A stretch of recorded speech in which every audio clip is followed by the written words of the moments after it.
tayo sa another episode ng ating vlogs, Badong Aratiles po. Pag-uusapan natin ngayon, ito po, no? Yun pong Fox News sa USA ay sinabi po na maaring magsimula ang World War III. Mas medyo matindi po itong binanggit na to ng Fox News. Maaari daw po magsimula ang World War III dito po sa Pilipinas dahil diyan sa alitan sa West Philippine Sea o sa South China Sea. Pag-uusapan din po natin, ito pong yung mga anti-Duterte po ay nagbigay po ng matinding anong tawag dito? Teka lang, tignan ko lang Patricia Martin, no? Palitan po ng mga messages ay nahihiwatigan po natin na talagang may bayaran na nagaganap, no? Hindi po to hindi po yung naka-payroll, wala pong ganun. Parang pailalim sa pagitan po nung Rax at saka nung Patricia Martin. Hindi ko po sila kilala. Okay. Pag-uusapan po natin yan, pero bago yan, kung bago ka pa lang dito sa ating channel, mag-subscribe ka na. Dahil ito lang ang tanging channel na may kinikilingan, may pinapanigan, una sa balita, huli sa impormasyon, kaya ano pang hinihintay nyo? Pindot na. Okay, pag-usapan natin. No? Unahin na po natin to. Ito naman po, hindi po ako naniniwala dito. No? Kasi taga-Pilipinas tayo. Ramdam naman natin kung may katotohanan po to. Pero balita po to sa Fox News. At ang Fox News po ay isa sa pinakasikat na network dyan sa USA. No? Basahin ko lang po yung pamagat.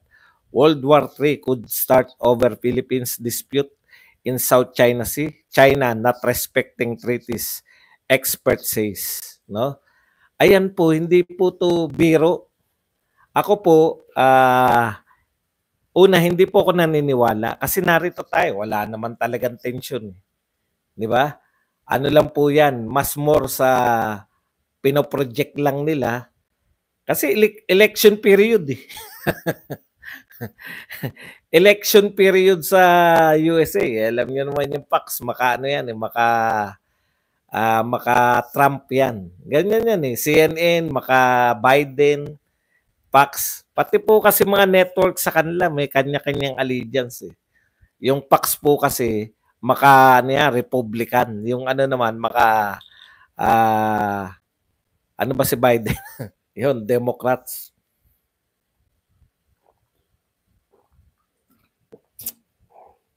Pero, malakas po ang impact niyan sa mga possible investors sa atin. Yun yung sinasabi natin na we are giving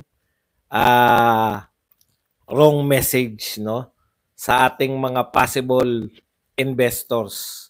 Pag ganyan po ang naririnig nila, sino sa tingin yung matinong investor yung papasok sa Pilipinas? Kung ganyan po yung binabalita ng mga Fox News. Basa tayo ng konti. Ito po ang sinabi ng Fox News. Beijing warned that the World War III could break out in South China Sea as it increasingly shifts its attention to the Philippines with territorial disputes driving tensions ever higher. Although we have a mutual defense treaty with the Philippines, China is not respecting it.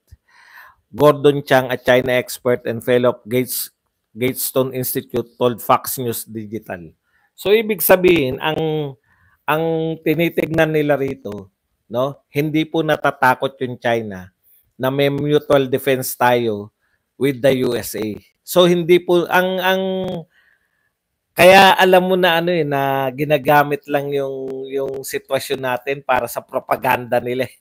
Yung pinasasama nila yung China kasi bakit hindi nyo kami kinikilala? Kaibigan namin yung Pilipinas.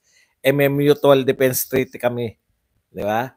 So eto po, gusto po nilang pasamain yung China sa paningin ng mga Amerikano at our expense. Di ba? Kasi napapasama tayo eh.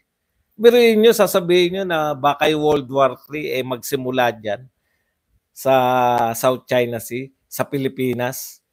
Eh grabe naman. Grabe naman po, wag naman po sana, knock on woods. Ayaw po natin ang digmaan. Lahat po ng tao rito sa Pilipinas, maka Marcos ka, maka Duterte ka, maka Trillanes ka man o maka Leni ka man, pare-pareho po tayo. Pare-pareho po tayong ayaw natin. May nagtataka po, bakit daw ako puro daldal? Kasi po hindi po ako artista. Komentarista kasi ako. Kaya ka panay komento rito o daldal. Engot ka pa. gusto mo pala ng umaarte, punta ka ron sa, yan. Nagsimula na sila. Paki-block nyo muna. Basta may yung pagbablog ko po, hindi po ako kumakain ng kung ano-ano. Daldal talaga yung vlog natin. Anyways, balita po yan sa Pax, hindi po imbento yan ni Badong, baka nagagalit po kayo. Punta po tayo rito sa isa pa nating balita, no? Alam niyo po, dalawa po nagpahayag ngayong araw. Dalawa po nagpahayag sa West Philippine Sea. Yung Vice President ng Pilipinas na nagsabing no comment. At saka yung presidente. Alam po ninyo, pero ang pinagtuunan po nila ng pansin, yung sinabi po ng Vice President. Parang makikita nyo na ngayon pa lang no, na mas may bigat. No? Mas may bigat pa yung no comment. Ibig sabihin, ang attention po nila, hindi po dun sa, wala po silang pakialam talaga eh. Ano ba talaga, gusto ba talaga nila kung ano yung, interesado po ba talaga sila sa na malutas yung problema dyan sa may West Philippine Sea, or gusto nila magsalita si BP Sara dahil lahat ng sasabihin niya ay babanat sila. Automatic po yan, babanatan po nila lahat eh. 'Di ba? Halimbawa po, anti-China ang kanilang ang sinabi ni BP Sara, may banat po sila diyan. Pag pro-China, may banat din sila. Pag pro-Philippines, may banat din sila. Okay. Ngayon, ito po, ang nakakapagtaka, no comment po yung sinabi ni BP Sara, pero ang galing ng interpretasyon ni Barry Gutierrez na Dilawan at saka ng isa pa ng Akbayan, yung bagong presidente na Akbayan. No? Okay. Si Barry Gutierrez muna. Mas madaling umintindi rito dahil bagito tong Akbayan eh. Masalita. Sabi po ni Barry Gutierrez, ito po ang pahayag niya sa no comment ni BP Sara. Hindi naman po no comment eh, no? May sinabi. No comment. I think comprehensive na yung statement ni Congressman Paulo. Yun po, pero may karugtong pa pala yun. That should be answered by the Department of Foreign Affairs and Secretary of National Defense. So, ang ganda po na sinabi ni BP Sara, no comment ako kasi nasabi na ni Paulo Duterte yung dapat kong sabihin na wala pong kinalaman ang Vice President. Yeah? Yun yung sabi ni Paulo Duterte. Dinagdag pa ni BP Sara, dapat na nagsasalita dyan, Department of Foreign Affairs at saka Secretary of National Defense. Okay. So, ibig sabihin, yung no comment, may kahulugan si Barry. Ito po ang kahulugan ni Barry. Well, it's clear that our current VP loves her country and that country is China. Asan dito, Barry? Ulitin ko ha. Kasi binasa ko na 10 beses eh. Baka may nakaligtaan ako eh. No comment. I think comprehensive na statement ni Congressman Paulo that should be answered by the Department of Foreign Affairs and Secretary of National Defense. Asan dito yung sinabi na I love China? Asan dito yung sinabi na alam nyo, sa sobrang imagination na lang po, no? Dati Dati ano pa eh, meron pa kayong binibintang eh. Meron nakabase pa sa katotohanan yung mga paratang ninyo kay BP Sara eh. 125 million ginastos ng 11 araw, 'di ba? Antindi pa ng ano eh, antindi pa ng dating niyo eh. Meron pa kayong may panggulat pa kayo eh. Eto, wala po ako narinig na China, wala po ako narinig na nagalit siya sa US o galit si BP Sara sa Pilipinas. Nabigyan mo ng interpretasyon na mahal niya yung China. Saan galing yun?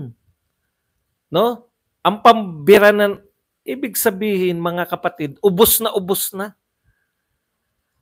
Wala pa pong 2 taon na nakaupo si Vice President Sara Duterte. Naubusan na po sila ng pambira. Ang pinambibira na po nila ay yung galing na sa imahinasyon. Si Barry Gutierrez po, ito po yung spokesperson ni Leni Robredo. Imagination nyo na lang binibira si BP Sara. Ano ba naman? Saan galing nyo na I love China? Bibira kayo?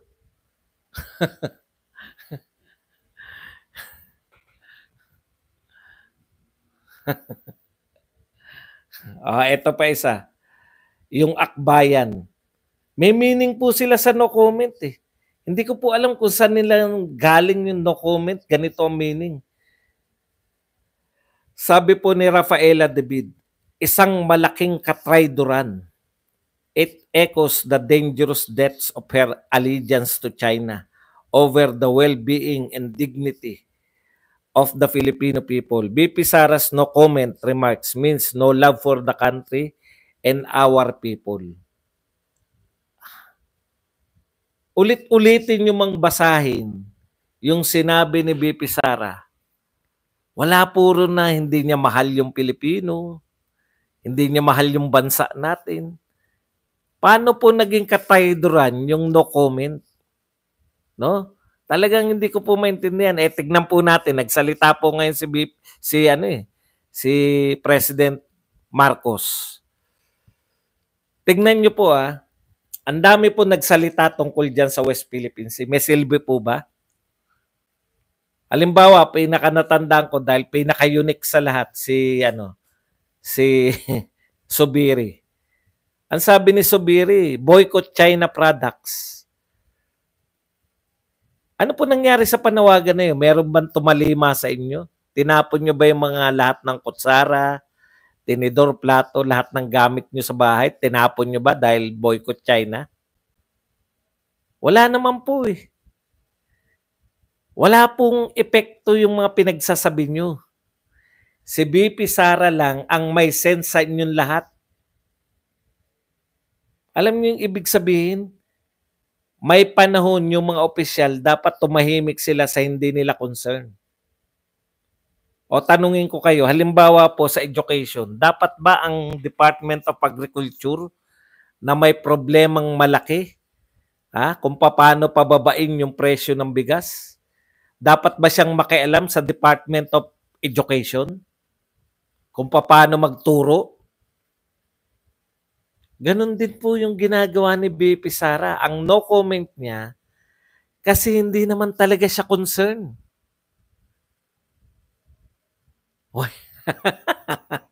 Why take so long if this is true? Hindi ko po alam kung ano yung tanong niya. No? Why take so long to make a no comment? Comment?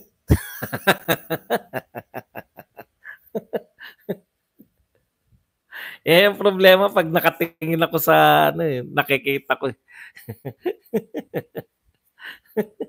No comment.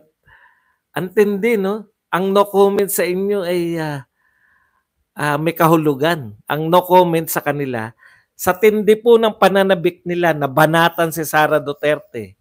Ganito po kasi yan eh. May marching order dyan sa mga yan. Once na magsalita si Sara Duterte, kahit na ano sabihin, iugnay nyo siya sa China. Tapos banatan nyo, traidor, etc. Pro-China. O yun nga, di ba? Saktong-sakto. Hindi nabanggit ni VP Sara yung China eh. Nabigyan nila na kahulugan na pro-China, traitor sa bayan.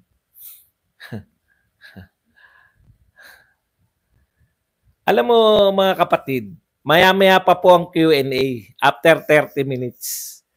Huwag kayong mainip.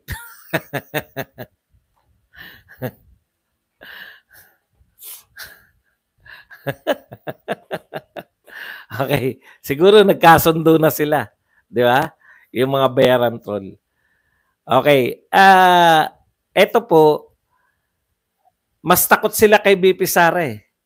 Alam niyo 'yun, kaysa birahin si PBBM. Meron po sinabi si PBBM ngayon, no? Ano po ang eto po official sa mahabang panahon ng pananahimik. Sa mahabang panahon po ng pananahimik ni Pangulong Marcos tungkol diyan. Wala naman talagang malinaw na sinabi si Pangulong Marcos tungkol sa West Philippine Sea. Ito po nagsalita po ngayon. Ngayong araw din kasabay na no comment ni Sara Duterte, ni BP Sara. Nagsalita rin po si Pangulong Marcos. Ito ang sabi ni Pangulong Marcos, lahat ng maaari nating gawin, ginagawa natin para makausap ang Chinese leadership, ang Beijing, makausap sila na wag na natin masyadong papainitin pa. At mag-uusap tayo ng mabuti para walang banggaan, walang kanon, walang water cannon. O kahit hindi po, kasi sa ano po yan, interview po ng press eh. Kahit hindi po ganong malinaw yung sinabi niya dahil hindi po yan na scripted. Yan po yung sinagot niya yung press na nagtatanong. Lahat ng maaari nating gawin, ginagawa natin para makausap ang Chinese leadership. Ang Beijing, makausap sila na wag na natin masyadong papainitin pa. At mag-uusap tayo ng mabuti para walang banggaan, walang kanon, walang water cannon. Ibig sabihin, nauwi rin po tayo sa diplomasya. Nauwi rin po tayo sa pakikipag-usap sa China. Pagkahaba-haba naman ng pagkadami-daming bombahan, pagkadami-dami ng pagmamatapang ng ating iba't ibang mga tao sa pamahalaan, no? Nauwi rin po tayo na makikipag-usap rin tayo sa China. Wala rin po yung lalaban tayo, makikipagbombahan tayo. Di ba? Saan po nauwi? Makikipag-usap din tayo sa China. Imaginein po ninyo kung ito po ang sinabi ni BP Sara. Kung si BP Sara po nagsabi niyan, aatakihin po si BP Sara diyan. Bakit tayo makikipag-usap? Binanatan na ng binanatan, kinanyon tayo ng kinanyon, yan lang sasabihin mo, makipag-usap. Alam niyo yun? Mas inaabangan pa nila yung sasabihin ni BP Sara. Alam niyo kung anong si Pangulong Marcos? Tignan po niyo nagsalita oh. Si Pangulong Marcos nagsalita ng ganyan. Ano po ang sabi? Ano po reaksyon ng mga Pilipino diyan? Wala po. Pero yan din yung ginawa ni Pangulong Duterte. Hindi niyo ba napuna?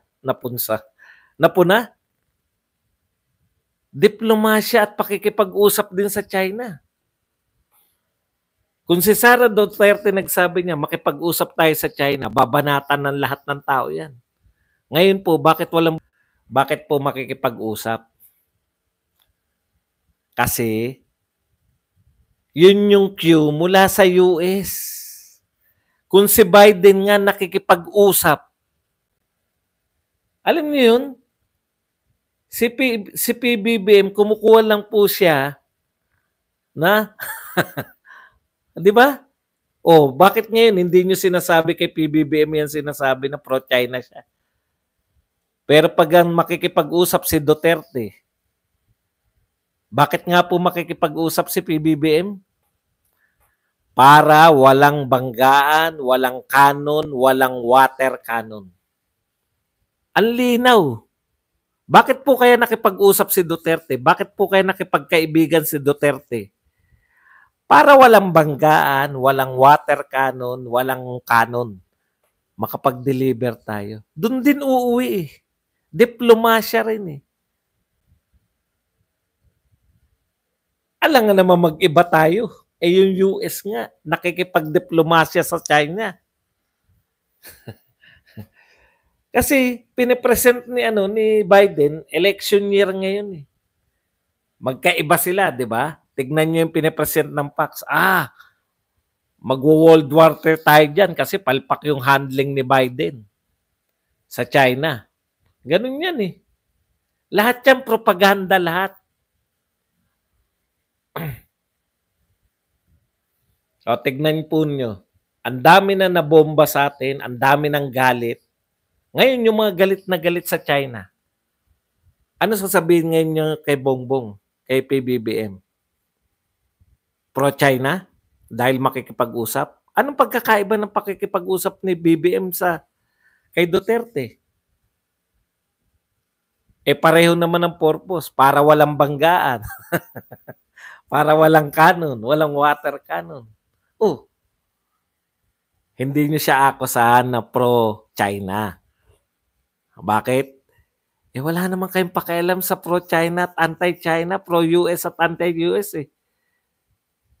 Ang pakialam nyo, yung pagiging anti-Duterte nyo.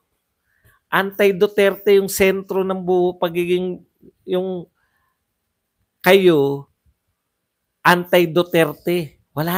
Ginagamit nyo lang yung mga China issue na yan para pasamain nyo si Duterte. Sige nga, anong tawag nyo ngayon kay PBBM?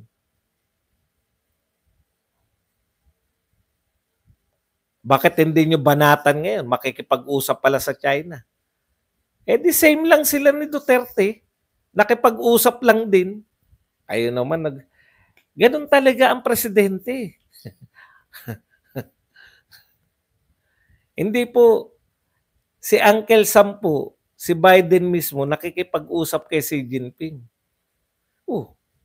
Baka nga nasabihan pa yan. O ano na tayo ang official natin. Makipag-usap tayo kay Xi Jinping.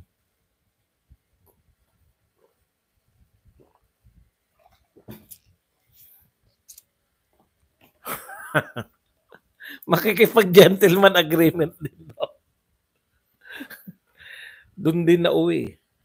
Okay, punta po tayo rito sa isa. Dito po ako nagulat eh. No? Bumabaha po ngayon. Yung conversation text, anong ang tawag niyang PM? Messages sa pagitan po nitong obviously yung isa taga PCO, no? At yung RACS ay hindi taga PCO. Sa pagkakaintindi ko po, yung RACS may mga team siya ng mga vlogger na teka lang, magbasahin lang po natin Ito, maunawaan nyo rito eh. Shall I collapse my groups and inform yung mga sinabihan namin na tutulong PCO na wala na? I will stop salaries na din and assistance to the sick and sinasabi ko, PCO. Kasi ako pa lang wala na. Siya daw wala na. Ibig sabihin, wala na siya natatanggap sa PCO. Paano pa sila? You have been delaying our meeting. Just let me know if you no longer want to work with me para I can stop. Hindi, no? May grupo tong nagngangalang RACS, no? Na pinopondohan, hindi po pinasosweldo. Binibigyan ng anything you need, I try my best to make sure it's given. Ito pa ang kantsaw ng RACS. Unlike PCO, our team works weekends, holidays, with no breaks, lalo na pagtulong sa may sakit, Rix, who has been waiting for months with degenerative disease is now very sick. Isa pa po ko yan, no? Bakit sakitin kayo? Sakitin kayo. I told you to hand over all those who need medical assistance to us. Yeah? Sabi niya ron sa RACS. Sabi ko, ibigay mo na sa akin yung mga pangalan na yan para hindi ka na mamumblema. No? because we can endorse them to the office of the president who gives me medical assistance. We all work weekends and holiday racks. And we're thankful, which is why we give you assistance. Assistance po ang tawag, no? Sa binibigay dun sa racks. Pero pinamukha sa kanya, ito ang pinamukha sa kanya. You're not employed by PCO. So you're not expected to work hard. We are simply grateful for the assistance you give us. I don't even ask where the money goes because I trust you. So may pera, bahala na si Rocky kung saan niya dinadala. Rax pala. Rocky kagad. Baka mali ako na interpretasyon. Mura. Bahala na si Rax kung saan niya dadalin yung pera. Ayan. So nagkakabistuhan na po. So may team, no? May mga team to si Rax. Ito ay pakalat-kalat lang po sa internet, no? Hindi ko po kilala kung sino yung Patricia, hindi ko rin kilala kung sino yung Rax. Pero isa po maliwanag, yung pong Patricia nagtatrabaho rito sa PCO, yung Rax ay volunteer. Volunteer na may mga groups, no? Meron siyang grupo na pinasosweldo, hindi tama. Salaries di ba? Inaabunuhan niya raw muna. Ayan, no? I will stop salaries na din and assistance to the sick na sinasabi ko kasi ako pa lang wala na. Paano pa sila? Kung si Rax nga hindi na nakakatanggap ng assistance, paano pa sila? Paano pa yung may mga sakit? Sakitin pa. Sakitin pala kayo.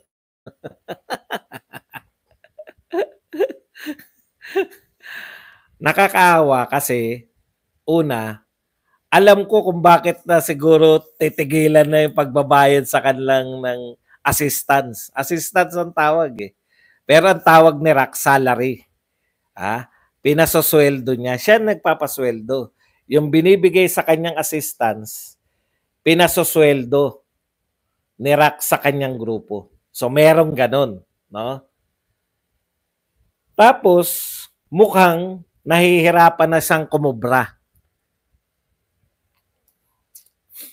Nahihirapan na siyang kumubra.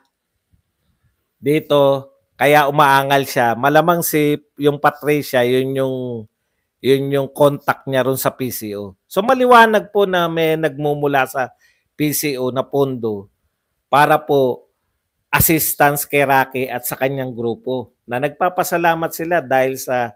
Pero bakit po sa tingin nyo tumutumal yung pagbibigay? Unlike before, no? Unlike before na parang may silbi pa sila.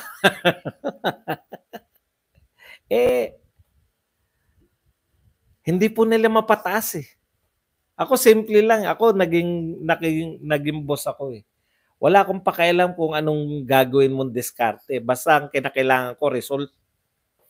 Result-oriented ako Kung ako nga ang nagbibigay ng assistance, assistance ang tawag, hindi sweldo.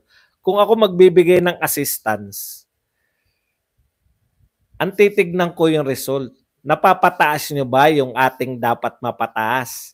Puta, pabagsak ang rating. Gusto nyo tuloy-tuloy ang assistance? Di ba? Bakit ako magtutuloy-tuloy ng assistance pabagsak yung rating?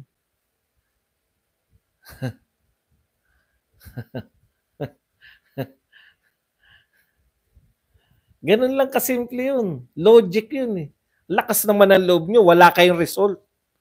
Sa ginagawa nyo, kahit ba maghapon magdamag kayo Huwag kayong magpahinga putya, daig pa kayo ng mga hindi bayaran. Nagsisipag dahil gusto nila.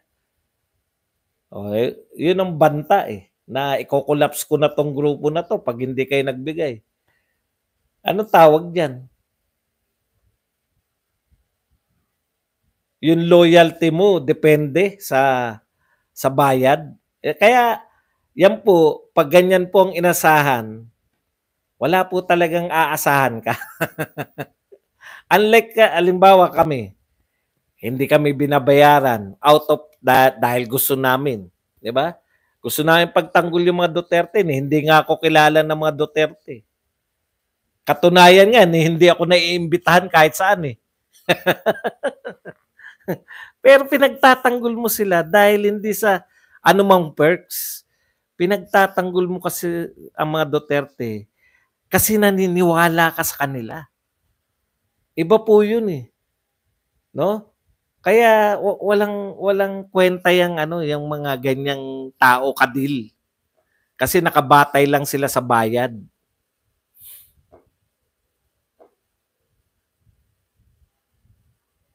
Paano pag hindi na kayo nakakabayad sa kanila? Ganyan nga. Ha? Ano ba? Ano yung termino? Maganda yung termino eh. Gawin nga natin tong ano. Ay, maganda pala to si ano. Maganda pala si Patricia. Shall I collapse my groups? Yan talaga ganda, no? Pag hindi ka na nababayar, shall I collapse my groups? Yan ang bagong termino natin sa hindi niyo na ba kami babayaran? Shall I collapse my groups and inform yung sinabihan namin? Ayan po. Mahirap umasa sa mga taong umaasa ng assistance. Mas masarap yung supporter mo, no? Lalo na yung mga vlogger. Mas masarap yung kusa. Kasi ang kusa, ipaglalaban ka niyan eh. Yung mga bayaran, puta paano pag may nagbayad ng mas mataas diyan? Delikado ka na. Shall I collapse my groups? Kaya nyo bang tapatan to? Ino-opera na ko rito sa kabila. Oh. Kaya mo bang tapatan to? Patricia? Okay. Yan lang po ang ating topic. Pwede na po kayo magtanong. Pwede na po kayo magbigay ng reaksyon. At higit sa lahat, pwede na